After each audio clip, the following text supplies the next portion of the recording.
Hello, Josh here, and welcome to a stream match analysis. The idea here is I found myself thinking, I wish I could listen to high-level Pokemon matches on my commute, where someone would just, read out what happens, provide a little bit of context, provide a little bit of analysis, and then, enjoy the match while driving. Then I realized, that actually sounds kind of fun to make. So here we are. So yeah, you can obviously enjoy this with visuals and see what's going on. But I'm going to try to do this in a way where if you're just listening, you should be able to follow along and understand some of the nuance of this match. And speaking of this match, let's set the stage a little. This match is from the 2024 Vancouver Regional Championships, so about a year ago, before restricted Pokemon were introduced, between Brandon Davis and Dr. Aaron Traylor on the second day of competition. Brandon Davis, he's a known Psy-Spam one-trick, and Psy-Spam has a bit of a reputation of being a bit of a noob trap archetype, because it introduces a lot of variance in terms of decision making and eliminates safe plays for both players.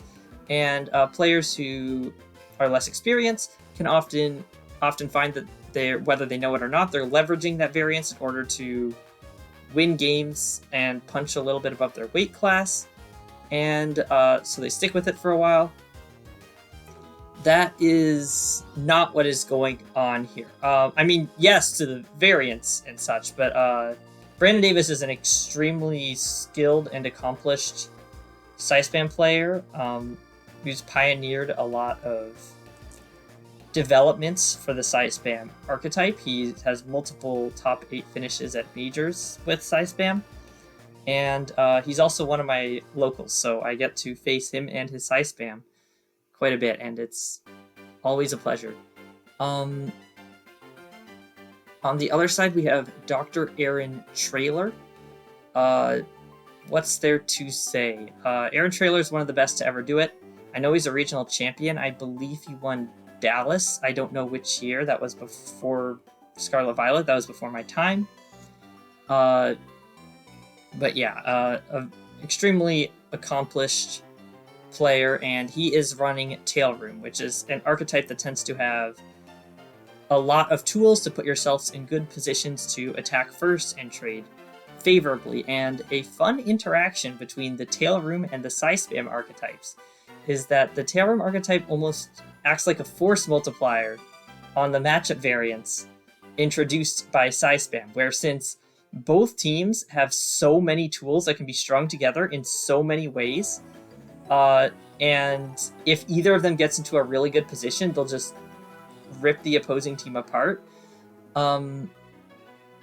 That means that neither opponent is very predictable for the other, which tends to lead to games that reward hiding information about your game plan or which Pokemon you brought as long as possible, conserving resources until your opponent has already expended them, and then also identifying your opponent's game plan and calling it out or punishing it relatively early on, or whenever you get the opportunity to. And you will need to make calls. This is a matchup where Psy-Spam is on the field. Safe plays throughout is certainly not an option, especially between two high-level players. So let's look at the teams. Let's start with Brandon. Brandon is running Psy-Spam, to no surprise. It has the classic Indeedee female, with this one with a Psychic Seed. The secondary Trick Room setter is a Gallade with just 2 attacks, Wide Guard, Trick Room, and the Clear Amulet. It can do huge damage thanks to its Sharpness ability. And the main Trick Room sweeper is an Ursaluna Hisui, which is Terra Ghost, almost certainly minimum speed, looking at this Psy-Spam composition, because there isn't really a main Trick Room sweeper on the team otherwise. And, conveniently immune to Spore once it gets burned by Flame Orb to activate its Guts ability. Now for his fast Pokemon. And Psy-Spam likes to have a speed sandwich, where you have very fast Pokemon and very slow Pokemon. So You can threaten to move first and take knockouts when speed control is not up, and you can threaten to do so when Trick Room is up. So yeah, for the fast Pokemon we have an Iron Moth. Wow, Iron Moth is Heat Wave, Sludge Wave, Meteor Beam with the power to make Meteor Beam a one-turn move and protect. Terra Grass. This is a very off-meta pick. No one was running Iron Moth at this time, at least in the West, and at least to any significant success. I think some Japanese players were running it at the time. That might have been where Brandon got the idea. But yeah, just very fast, very powerful attacker. And that stab combination, I remember, was just very strong into this meta game. Iron Crown. Well, every Psy Spam team needs an Expanding Force user. Here it's Iron Crown. It has Tachyon Cutter and Expanding Force. And then Terra Water, Terra Blast. That probably helps quite a bit with Incineroar. And it's holding a Booster Energy. And there's a little bit of a sneaky here, a little bit of a trick, which is most people know that Psy Spam teams like to have the Speed Sandwich, and there's no Choice Scarf on this team. So I know when I was first looking at this team, I thought, well, if there's no Choice Scarf, that's got to be a Booster Speed Iron Crown, otherwise you don't have the Speed Sandwich, and I game planned accordingly. That is a Booster Special Attack Iron Crown to do big damage, which I'm sure caught more than a few people off guard, besides little old me at locals. So the cost to that is you don't have a super fast Pokemon, like a Pokemon that's faster than base 135s, which might seem like it makes things hard to deal with, but a few things to consider are that Brandon is a master of trading pieces away, not for free, at great cost when necessary, so he's okay with letting opponents take knockouts, which is sort of something you have to get good at if you want to run Psy Spam at a high level. But it becomes a little more relevant when you don't have something super fast, which makes it harder to pin opposing fast pieces like Chanpao's, unless you have your own Trick Room up.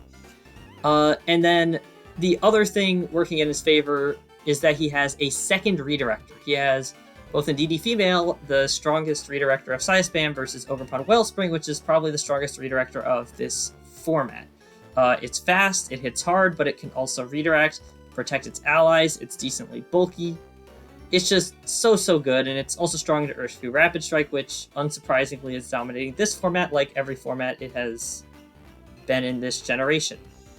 And Follow Me is kind of like speed control in a way, because the point of speed control is to get yourself attacking before the opponent does, so you can threaten to interfere with them before they move.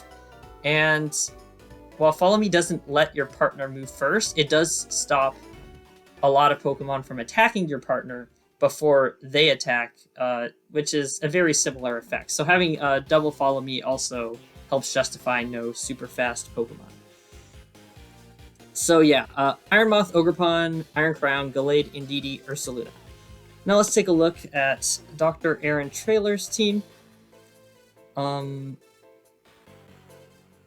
Yeah, so he's running Tail Room, and the tailwind part of that is a Torn Shifu, a standard combo, with a very standard Tornadus running Rain Dance, and an Urshifu that is anything but standard, holding a Choice Band and running Terra Poison. I'm sure more than a few people were not prepared to deal with that Urshifu. Let's see if Brandon is. For Trick Room, he has a Cresselia and an Ursaluna, which is a very strong duo. They love each other in the sense that they synergize very well and like to be next to each other. Cresselia can speed control for Ursaluna with Trick Room, or this one has Icy Wind, actually, so I can also speed control with that. Ursaluna gets burned by its Flame Orb and then just absolutely massive damage. Cresselia can heal up these two Mons, and they can weather a lot of hits because they're both just absurdly bulky, especially with Cresselia spamming healing.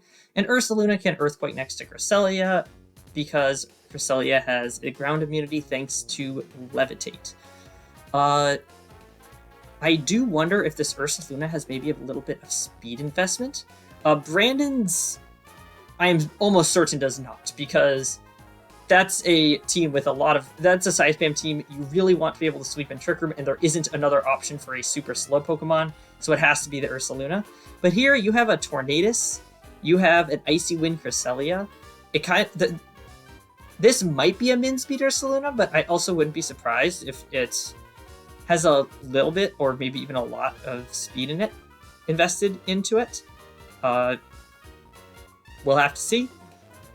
And then for the supporting or middling speed Pokemon, Aaron Traylor rounds out the team with an Incineroar with a Citrus Berry.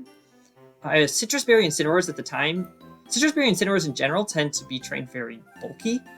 And Citrus Berry Incineroars at the time tended to be trained to survive a Terra Water super effective Surging Strikes, where after the second hit of Surging Strikes, the Citrus Berry activates and gives you enough health to survive the third hit. So this is probably just a super tanky Incineroar. And then a Raging Bolt with Life Orb and Terra Electric to just do very high amounts of damage. So without further ado, Brandon leads Iron Crown and Indeedee Game 1, as Aaron Traylor leads Incineroar and Cresselia. And we're going to see Brandon's Psychic Seed activate here, as well as the Booster Energy, which, yes, is indeed special attack. So, what does this mean? Aaron has a very passive lead here, but it's also a lead that forces Brandon to be passive too. But also his Iron Crown is Terra Water, Terra Blast. So this lead sort of forces Brandon to commit to Terra and Terra Blast early if he wants to make any progress, or to play passively, both of which are things that Aaron might be able to take advantage of. And this Incineroar, I don't know if it can survive a Terra Water, Terra Blast. Certainly not with Helping Hand, but maybe. And it's Citrus Berry. It's probably pretty bulky, so it might be able to get a Parting Shut Off and do some good repositioning. Brandon swaps out on turn 1 the Indeedee for his Ursaluna. This Ursaluna will be burned by Flame Orb at the end of the turn. And yes, Terrastalizes immediately to Iron Crown. He is not willing to be passive in front of Aaron's lead, and is willing to commit his Terra early to get damage down. And yeah, he's going for the Terra Water Terra Blast, and Iron Crown's Terra Blast hits Incineroar, and oh, it does hold on. It holds on actually pretty comfortably with 27 HP remaining, and then the Citrus Berry activates, healing up Incineroar to about 1/3 of max HP, as Cresselia goes for an Icy Wind. Oh, that is very interesting. What I get out of that is, I don't really know if this Cresselia is fast or not, but well, anyway, yeah, the Incineroar Parting Shots into the Iron Crown, and Aaron has to bring in either the Banded Urshifu in the back or the Ursaluna in the back. And the interesting thing here is Urshifu absolutely outspeeds everything on Brandon's side after an Icy Wind. The Ursaluna, and Aaron does swap in the Ursaluna, which gets burned as the turn ends, might the Ursaluna, yeah, it might be fast, and the Cresselia might also be fast. Brandon's Ursaluna has been hit by an Icy Wind. It is definitely the slowest thing on the field. But if the Cresselia is faster, maybe an Icy Wind on the Iron Crown, a second one, will slow it down enough that this Ursaluna can just move first with Earthquake, which would be really, really good for Aaron, but we will have to see. Notably, Aaron's Ursaluna got burned first, but actually, no, that's not notable at all, because Brandon's had been hit by an Icy Wind, so it was always going to be slower. Brandon brings back his Ursaluna and sends out Ogerpon Wellspring, revealing his 4th Pokemon on turn 2. Cresselia goes for the Psychic into Ogerpon. And so yeah, the Cresselia is faster than the Iron Crown, which Sort of makes sense. If Iron Crown's are on a similar speed tier to Urshifu, you probably want your Cresselia fast enough that after an Icy Wind, you outspeed Urshifu's. So, but yeah, the Cresselia is faster than the Iron Crown when the Iron Crown is at -1 speed. But I wonder, but no Icy Wind there means that either this Ursaluna is really fast, or Aaron is okay with the Ursaluna taking a hit before it attacks. It can probably survive a hit. Ursaluna's really bulky. Oh, and the Psychic gets it does about 20% to the Ogerpon, and it gets a special defense boost. Ursaluna goes for an Earthquake, bringing both the Iron Crown and the Ogerpon to just below half HP. And notably, the Ursaluna did move before the Iron Crown. So this is definitely a fast Ursaluna on Aaron's side. And then Iron Crown went for an Expanding Force that does negligible chip damage to the Cresselia. It does chip damage to the very small amount of chip damage to Cresselia and brings Ursaluna to about 1/3 HP. Thank you, Incineroar, for the parting shot. Without that parting shot, Ursaluna would either be dead or very close to dead. So now, Ogerpon is the fastest thing on the field and is absolutely threatening the knockout on Ursaluna. Ursaluna is very likely to protect here. But what is Brandon going to do about it? Because, well, Cresselia could set Trick Room here, but if if Brandon keeps his Pokemon in...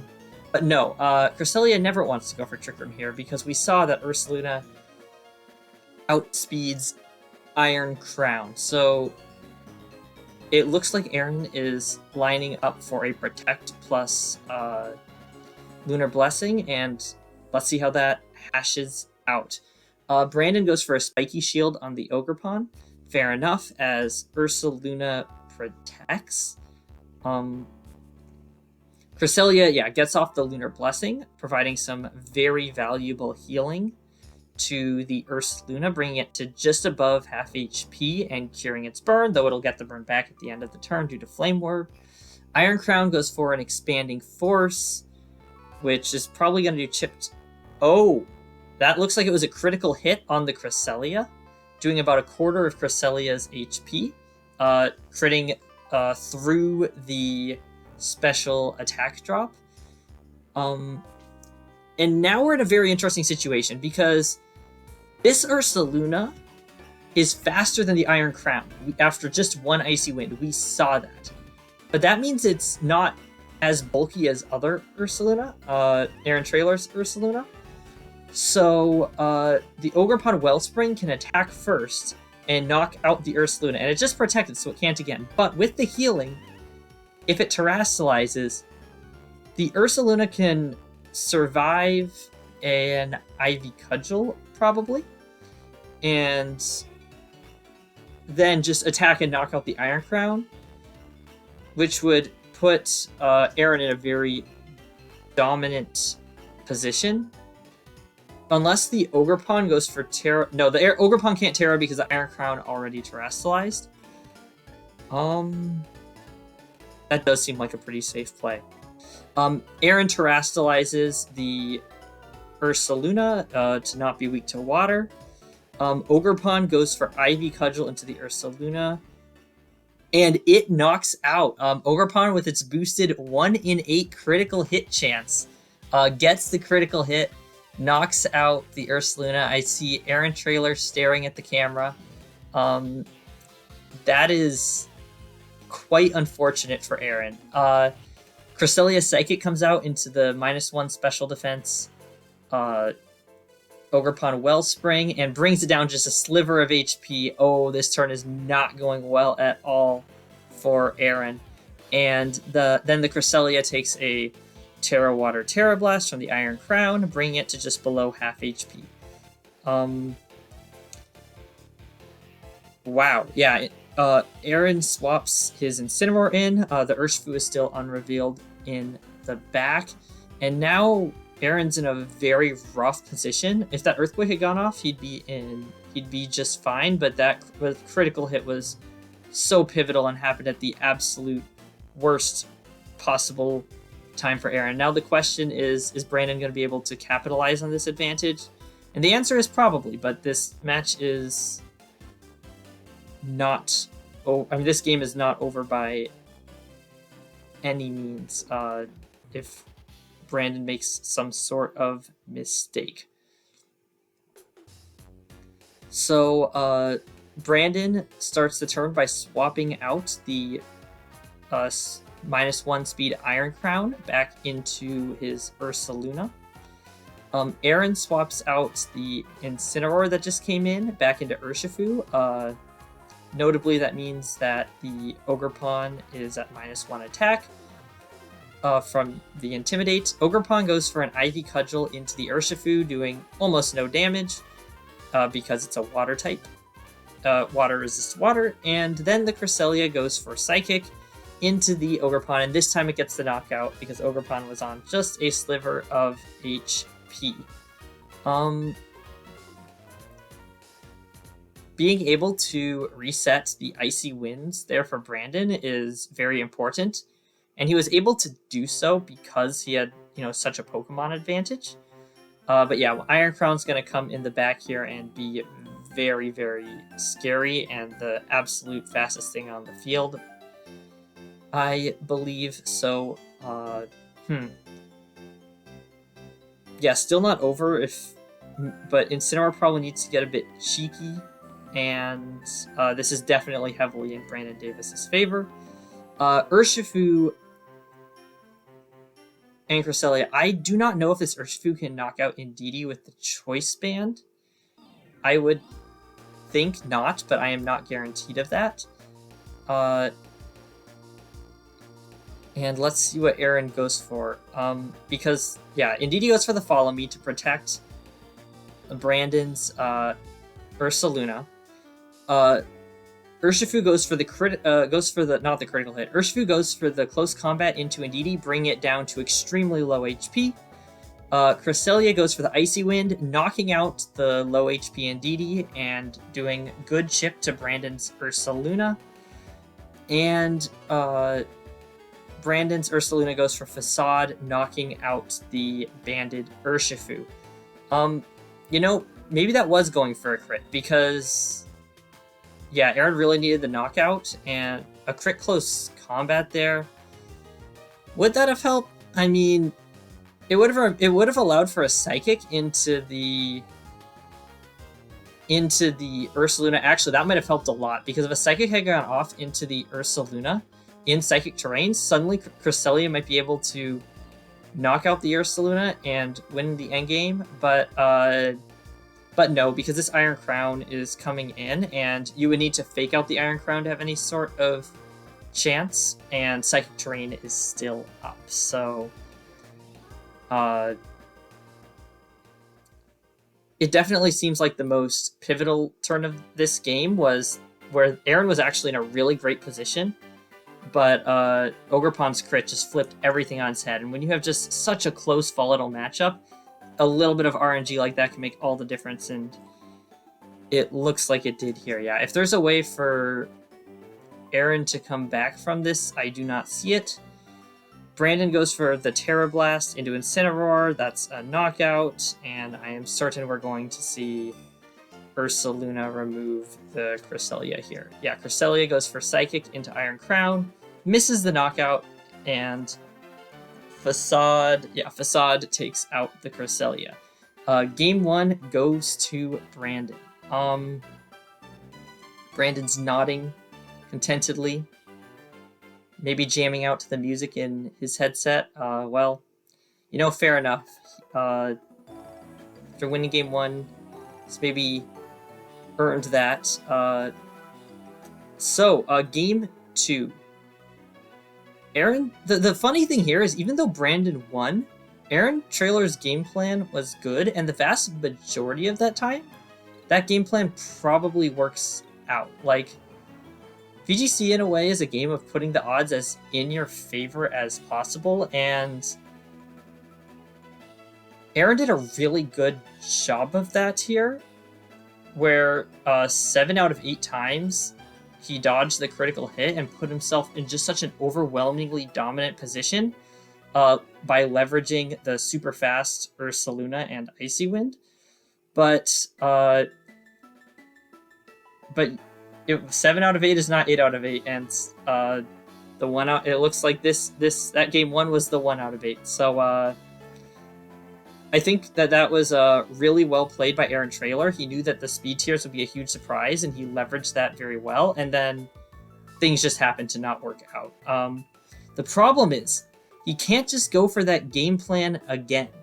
Aaron can't, because now Brandon knows about the speed tiers, and he knows Brandon will be planning to punish that, unless he thinks he can go for it again. Looks like we'll find out. All right, we're starting game 2, and Brandon leads Iron Moth Indeedee into Aaron's Tornadus Urshifu. Oh, wow. Okay, so Iron Moth is definitely the fastest thing on the field. And this is a very interesting board position. I mean, a very interesting board state, because the problem here is that Tornadus, for Aaron, is that Tornadus can only do one thing, and it really needs to do multiple. Because we saw last game that the Indeedee survived a close combat, which means it'll also survive a Surging Strikes. And that means if you want to cleanly remove the Indeedee, you have to go for a Rain Dance. But if you go for... But the point of removing an Indeedee is you can stop a Trick Room, which Brandon might want to go for here, because it looks Aaron has brought Tornadus and Urshifu. Aaron has brought the fast Pokemon. And when you bring the fast Pokemon, and when you're running Side Spam and you're facing down the fast Pokemon, saying Trick Room is normally a good idea. The problem is that Brandon's Iron Moth is faster than the Tornadus, and the Tornadus also kind of wants to set Tailwind, so this Urshifu outspeeds the Iron Moth. But if it's setting Tailwind, then Indeedee survives the turn and can set Trick Room. Though, now that I think about it, Indeedee's probably clicking Follow Me, but even so, you really want to remove the Indeedee from this field here, or else it'll be able to redirect next turn and just continue to generate lots of free turns for Brandon's Iron Moth, which Aaron does not want to see. So the question is it going to go for either, like, it can't really go for damage because of the Meteor Beam unless it terastallizes. So I'm guessing we're going to see a Rain Dance here. But if there's a Rain Dance, then Brandon will get the knockout on the Tornadus unless Tornadus terastallizes, and get a free swap in, and we'll have a +1 Iron Moth that's raring to go. So I definitely think that Brandon is advantaged in the leads here, and switching up even after winning to Iron Moth plus Indeedee seems like a good decision that he was rewarded for. Aaron is going for the turn 1 terastallization, but not onto the Tornadus. No Meteor Beam resists here. Into the Urshifu. The Urshifu is now Terra Poison. I guess that resists Sludge Wave. But I don't think it's going for Poison Jab. Poison Jab doesn't make a ton of sense here. We see Rain Dance from the Tornadus, so no Tailwind. Iron Moth goes for Meteor Beam. Power Herb activates, and Tornadus dodges the Meteor Beam. Oh, Brandon's holding his head in his hands. That is such a big deal. Now this Tornadus really wanted to do a few different things, and now it can't. It got the rain up, which means Indeedee goes down to Surging Strikes, and Indeedee does go down to a Surging Strikes. But now it can make another play, and Gallade swaps in on Brandon's side to replace the Indeedee that got knocked out by Banded Surging Strikes in the rain. And one thing I want to see is I didn't see if the Indeedee went for Follow Me, so I'm just going to check that real quick. The first play of the game was indeed the rain dance. Was indeed the rain dance from Tornado. So there was no follow me from the Indeedee, meaning in theory, Aaron could have gone for Tailwind and then Surging Strikes into the Iron Moth and knocked it out. But then also, no, that would never have worked because then Trick Room would have gone up while Tailwind's on Aaron's side of the field, and Aaron would have been in a rough position. So yeah, Aaron did what he had to do to prevent Trick Room from going up, succeeded, and now that Rain is up, okay, this is the situation. There's some of you might know that this next turn is kind of famous, and it's the only turn that I really remembered clearly from the set before this. It went a little viral. Here's the stage. Here's the situation. We now have Brandon Davis is down a Pokemon and has the full health +1 Iron Moth, no Power Herb, next to Gallade. And Aaron has Choice Banded Urshifu locked into Surging Strikes and a full HP Tornadus after dodging the Meteor Beam. Both of the Pokemon on Brandon Davis's side are Terra Grass and can probably survive a Surging Strikes after going for Terra Grass.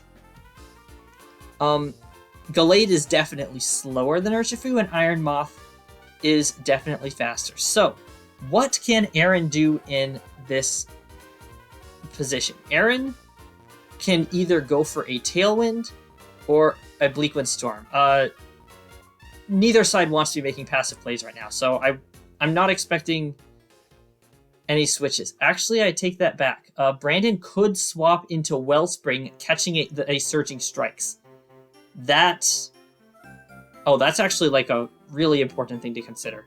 Yeah, so Tornadus can go for Tailwind or for Bleakwind Storm. And Tailwind Surging Strikes, I guess, calls out like specifically that the Iron Moth is not going to Terrasilize, and the Gallade is. And yeah, you're in a really bad position because Trick Room goes up, but you're also ahead by 2 Pokemon, and you can maybe win in the late game. Alternatively, you can Surging Strikes the Gallade, and if that doesn't Terrasilize, you probably just win the game, because then you set Tailwind next turn and win from there. But if Gallade Terrasilizes, you can finish it off with a Bleakwind Storm. Gallade could go for Trick Room here, which is probably its most likely option. It could go for Wide Guard, and which would block any attack from Tornadus, as well as a Sludge Wave from Iron Moth, because yeah, it would block its partner's Sludge Wave. But the problem here is then you're playing passively in front of Tornadus and Urshifu,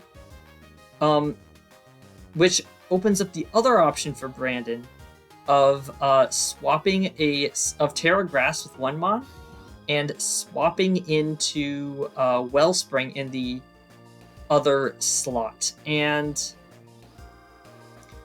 if Brandon goes for this and clicks Wide Guard, then Tornadus Bleakwind would punish that quite severely by doing a lot of damage to the Wellspring on swap in. Even if Urshifu heals some of that back with Water Absorb, which wouldn't be a great position for Aaron, but not horrible because he's already ahead by a Pokemon. And but also, if you're swapping, you can't really also Brandon can't. If you're swapping in the Wellspring on Brandon's side, Brandon can't really click Wide Guard because that's just way too passive in front of the Tornadus and Urshifu. So there's a lot to consider here for both sides. And let's see what Brandon's definitely on the back foot, but let's see, mostly because this Iron Moth probably can't take a knockout. Without Meteor Beam, there's no more Rock Stab, and Tornadus cannot be attacked. And let's see what Brandon does in possibly the most famous play of the regular season, and definitely the most famous play of the tournament. Brandon goes for Terra, and it's going to be Terra Grass. The only question is which slot. Terra Grass onto Gallade. And then... yeah, Brandon goes for Terra Grass on Gallade, and then the Iron Moth goes for Sludge Wave. No Tailwind or anything came out. Iron Moth just goes for Sludge Wave. And that Sludge Wave picks up the knockout onto Brandon's own Gallade, the one-hit KO from full HP. And if Brandon had not terrestrialized, the Gallade probably would have survived. Aaron goes for Surging Strikes plus Bleak Wind Storm, which absolutely knocks out the Iron Moth, giving Aaron a double knockout and a 4-1 Pokemon advantage. Wow. So what was going on there? I don't think that covered for a lot of total options. I think Brandon decided the only way he wins from here is if Aaron messes up and goes for a Surging Strikes into the Gallade and then, like... no, that would make sense. I think that... okay, so Brandon must have figured that the only reason to Terra Grass and then Sludge Wave is to figure that covers for Tailwind plus Surging Strikes into the Iron Moth. Because if Tailwind plus Surging Strikes knocks out the Iron Moth before it moves, then Gallade gets a free Trick Room up and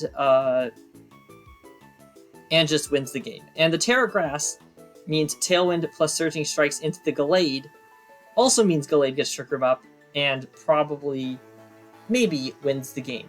So basically Brandon is making a play where no matter who Aaron Traylor targets, Brandon comes out on top as long as Aaron goes for Tailwind.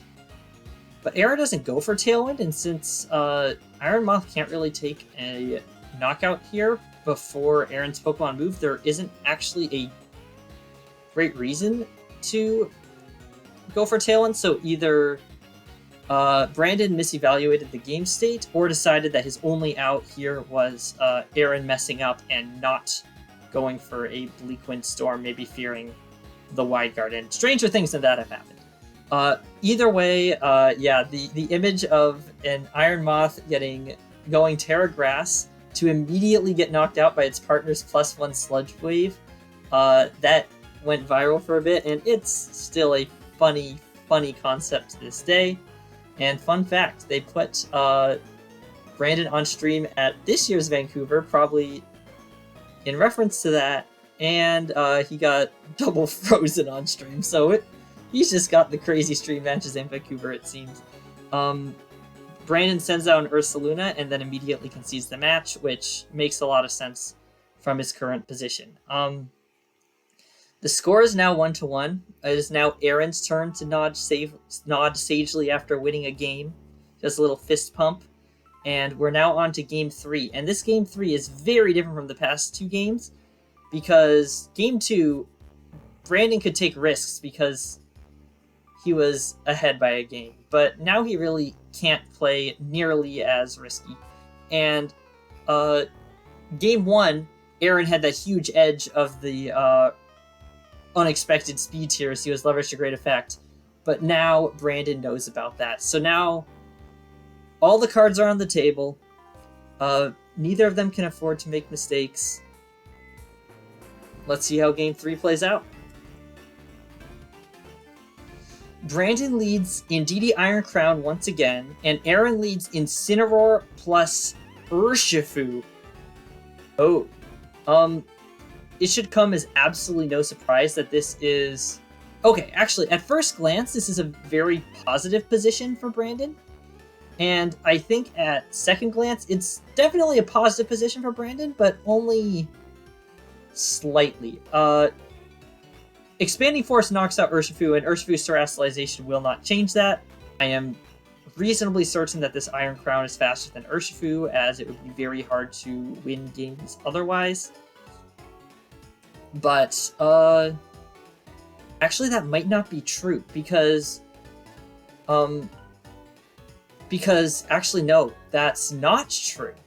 Because we saw...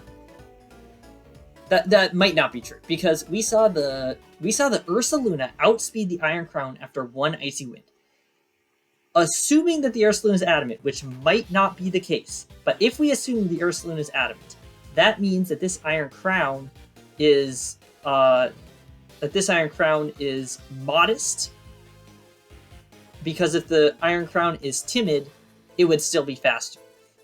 If the Iron Crown is modest, it hits a maximum speed of 150, outspeeding any adamant Urshifu, but not outspeeding Jolly Urshifu. Yeah, but not outspeeding Jolly Urshifu. And this Urshifu might just be Jolly because it's a choice banded Urshifu. It doesn't need the damage from an adamant nature as much when it has a full 50% boost from its held item. So this Urshifu might very well be faster than the Iron Crown. That being said, there is an Indeedee right there, ready to click follow me, which would make Expanding Force very unpleasant. Aaron could sacrifice the Urshifu here by attacking into the Indeedee and maybe even doubling up with the Iron Crown.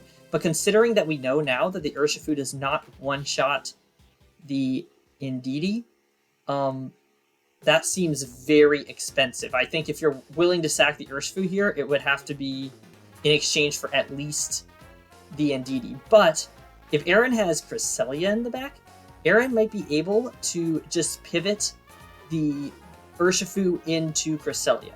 Now, that would end up with the 4 Pokemon on the field that were on the field at the start of Game 1 last game.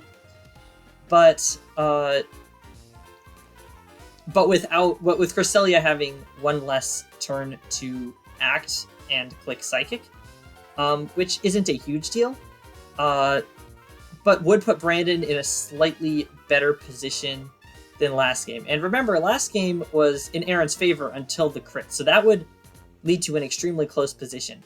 Brandon can just go for damage here, or can predictively punish that by swapping out. But if you swap out and you get it wrong and Aaron Traylor stays in and just goes for damage, Brandon probably just loses, because one solid hit here that isn't punished by a strong hit back is just such a huge advantage in a very volatile game of big damage numbers like this one. So yeah, we see Indeedee's Psychic Seed activate. Tenora's Intimidate does not matter. And Iron Crown, of course, has its special attack booster.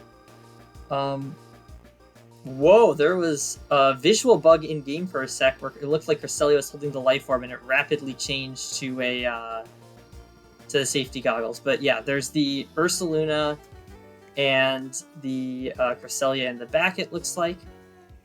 And it looks like Aaron is indeed going to swap the Urshifu into Cresselia, which would return the 4 Pokemon that were on the field at turn 1 of Game 1 back to the field. And he's hovering over using a move at Iron Crown with Incineroar, presumably a parting shot.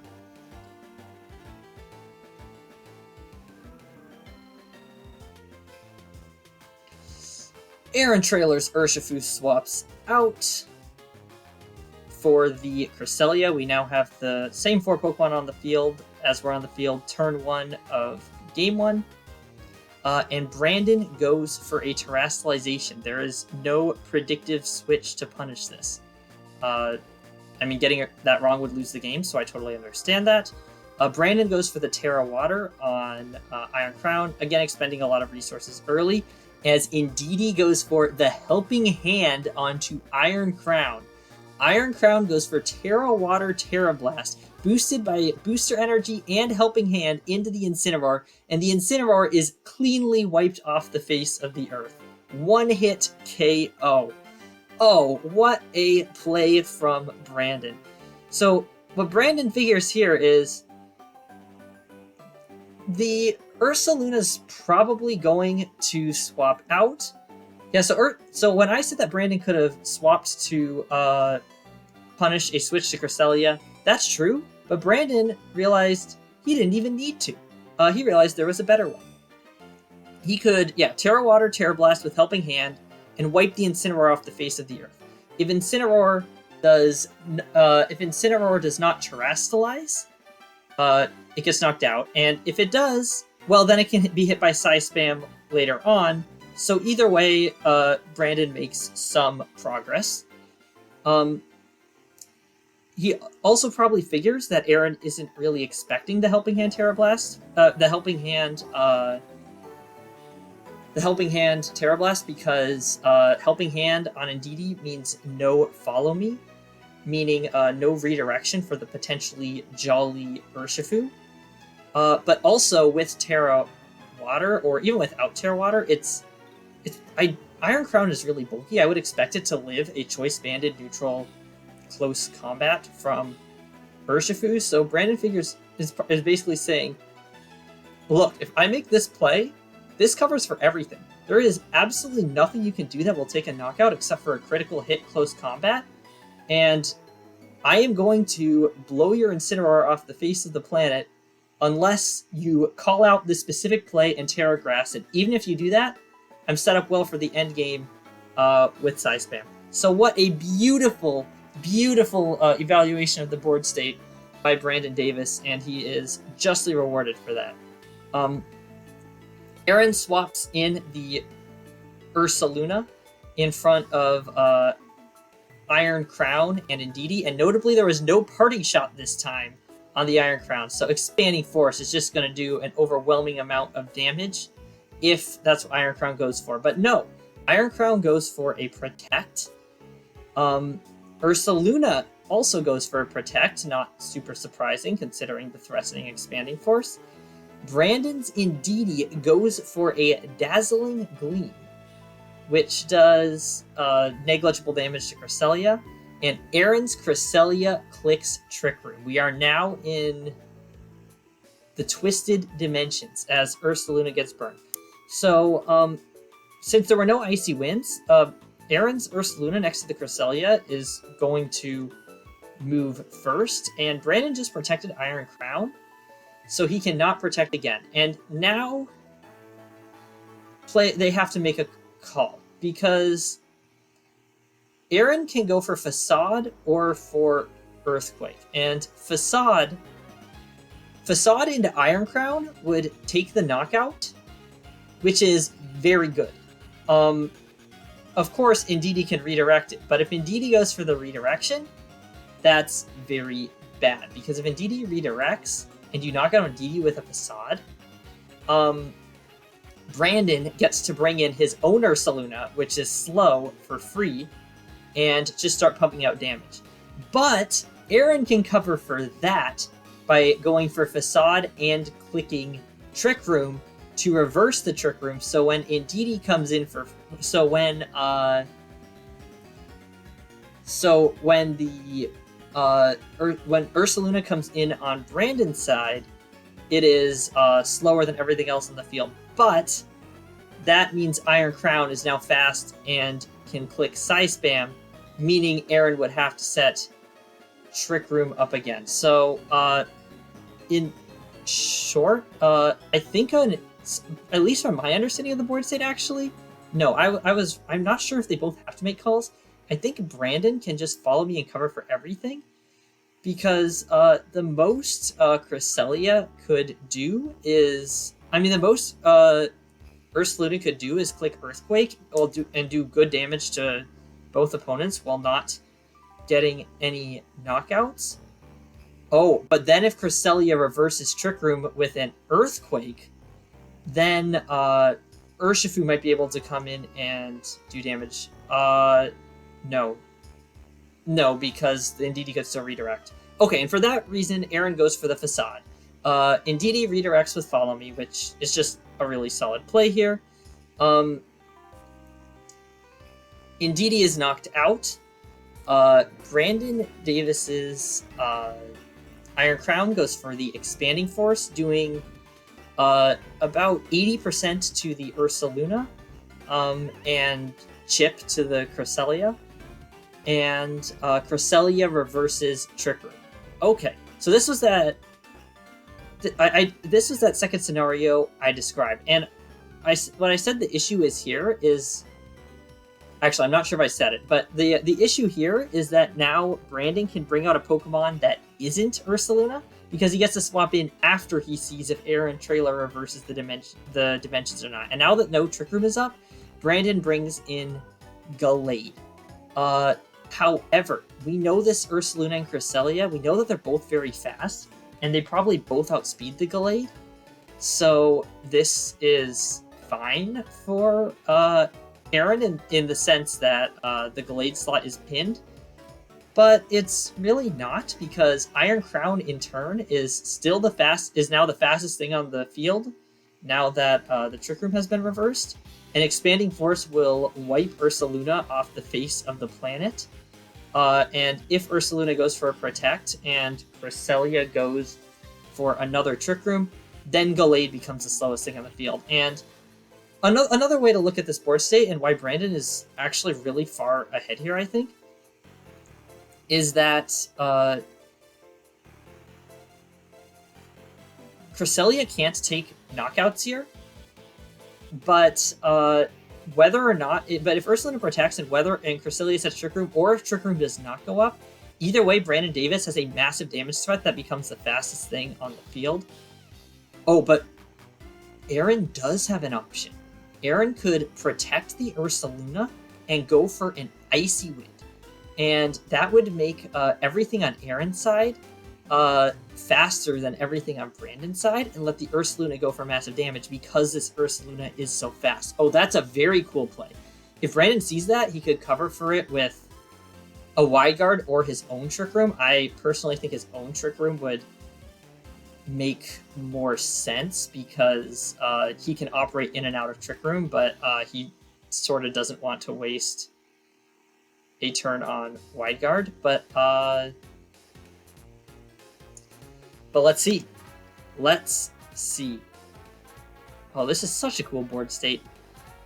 Aaron's Ursaluna goes for the Protect, as Brandon goes for Wide Guard on Gallade. So he's calling the Icy Wind. Iron Crown goes for an Expanding Force, which will probably just do light damage. I mean, that takes good damage to Cresselia. It brings Cresselia to a half HP. And Cresselia goes for a Lunar Blessing, healing off the damage from the Expanding Force, healing up Ursaluna. And, my question about that turn there is why? Because I'm not sure what progress that makes for Aaron. Because the Iron Crown went for Expanding Force last turn, Ursaluna protected. But now Iron Crown could just go for Expanding Force again. Hey, Editor Josh from the future here. What Aaron was probably going for was calling that Brandon was going to set Trick Room in order to punish an Icy Wind, and in that case, the Cresselia would get to heal Ursaluna a second time. Gallade would get to attack next, but Aaron could call if which attack the Gallade would use, and Terra or not Terra the Ursaluna accordingly, giving Ursaluna a chance to attack. But it looks like Aaron really didn't want to go for the Icy Wind play. Personally, that I probably would have gone for that and instantly lost the game on the spot, because that is what Brandon covered with the Wide Guard. So yeah, this is definitely a game where each player has to sort of suss out the game plan of the other, and even if Brandon didn't catch anything on the Wide Guard, he still has the speed advantage with Iron Crown, so he came out of that turn just fine. Brandon covers for a lot of things just by having that speed sandwich, so even if he didn't get that turn exactly right, he didn't get it wrong either, so he is probably perfectly fine with this position. And yeah, Aaron's best play here probably involves going for a double Protect on Ursaluna, and then either an Icy Wind or a Lunar Blessing, depending on if you want to bet the game on surviving an Expanding Force, or if you want to bet the game on no wide guard from Gallade. There's no wide guard from Gallade. Ursaluna goes for a second protect and does not get it. The 1 in 3 chance does not work out. Brandon goes for the expanding force, knocks out the Ursaluna. Cresselia goes for the Lunar Blessing, heals itself up, but there's no Ursaluna to heal, so I don't think it matters. And Psychic Training, Gallade goes for a Psycho Cut, undoing the healing on Cresselia, so Cresselia is now back to just under half HP. And Aaron brings out Urshifu, and this is actually kind of over, because Brandon can now double Psychic Attack into Urshifu, and I don't think there's any counterplay for that Brandon can hope to achieve, because Expanding Force absolutely knocks out Urshifu. Psycho might not, but Psycho Cut might not, but then Brandon gets to bring out his other Pokemon. Bandit Urshifu goes for the Searching Strikes into the Gallade, gets the knockout, but now, so yeah, the Bandit Urshifu was indeed faster. It looks like this is a Jolly Urshifu and a modest Iron Crown. And the Iron Crown responds with an Expanding Force to knock out the Urshifu. Aaron Traylor is now left only with a Cresselia, which goes for an Icy Wind, doing negligible damage to the Iron Crown, and Brandon Davis sends out his Ursaluna. It is now 2 versus 1, but Cresselia is never going to defeat Ursaluna, and Aaron Traylor concedes defeat. So, what a match. I know I certainly enjoyed going over that and diving a little bit more into the nuances than I got from when I first watched this. Aaron Traylor ends up finishing top 16 in this tournament, and Brandon ends up finishing at top 8. So they both do very well from here on out, and I am so happy that they both were able to have very strong finishes at this tournament. If you've gone this far, thank you so much for watching. Please let me know if you have any feedback for ways I could make this better. This is definitely a bit more experimental, and I'm very open to feedback. Also, let me know if you think any of my analysis is off. I am far from infallible, and while I do my best to analyze the board state, which I love to do, seeing where I'm wrong and finding out why I'm wrong is how I grow as a competitor myself.